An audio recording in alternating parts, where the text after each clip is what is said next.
C'est rien condamné à la défaillance, un mystère Adèle Sharp, volume 7, écrit par Blake Pierce, lu par Caroline.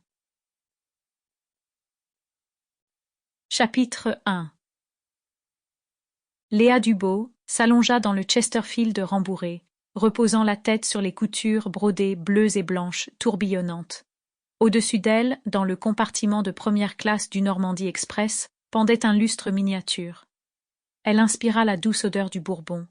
Son verre reposait dans le porte-gobelet intégré dans la table à thé située à hauteur de son coude. De temps en temps, elle quittait du regard les pampilles de verre des lustres de la voiture salon, pour observer la voiture-restaurant visible à travers la cloison vitrée au bout du compartiment.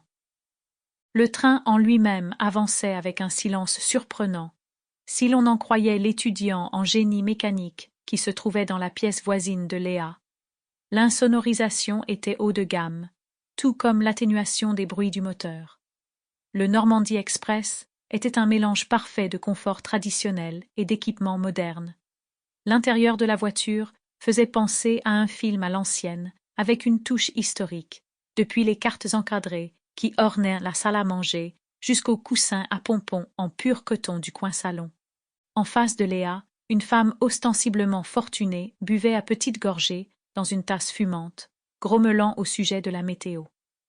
Ses perles cliquetèrent autour de son cou quand elle fit bouffer son col en fourrure. « Bonjour », lui dit Léa avec un signe de tête et un sourire. La femme devait avoir 3 fois son âge, mais cela ne faisait pas de mal de discuter un peu. La vieille femme riche ne lui répondit pas. Au lieu de cela, elle se tourna lentement, ses traits se modifiant à la vitesse du caramel chaud coulant dans une casserole. Elle haussa un sourcil presque inexistant au-dessus de son œil très ridé, avant de se tourner de nouveau pour observer par la vitre la campagne du nord de la France.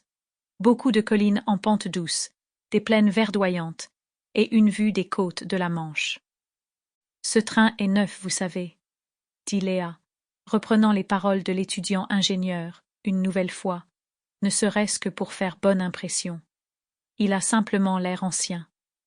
La femme soupira, comme si elle avait la flemme de lui accorder quelques mots, mais elle finit quand même par se fendre d'un « tout à fait », prononcé d'une voix grinçante comme un vieux placard en châtaignier.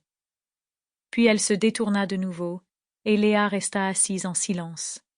Elle soupira, tentant de ne pas le prendre personnellement. Elle savait qu'il lui faudrait un jour ou deux pour se faire des amis au cours de son périple du nord de la France vers l'ouest de l'Allemagne, avant de filer vers la Pologne et la Roumanie. Peut-être que l'étudiant était toujours dans le... Sample complete. Ready to continue?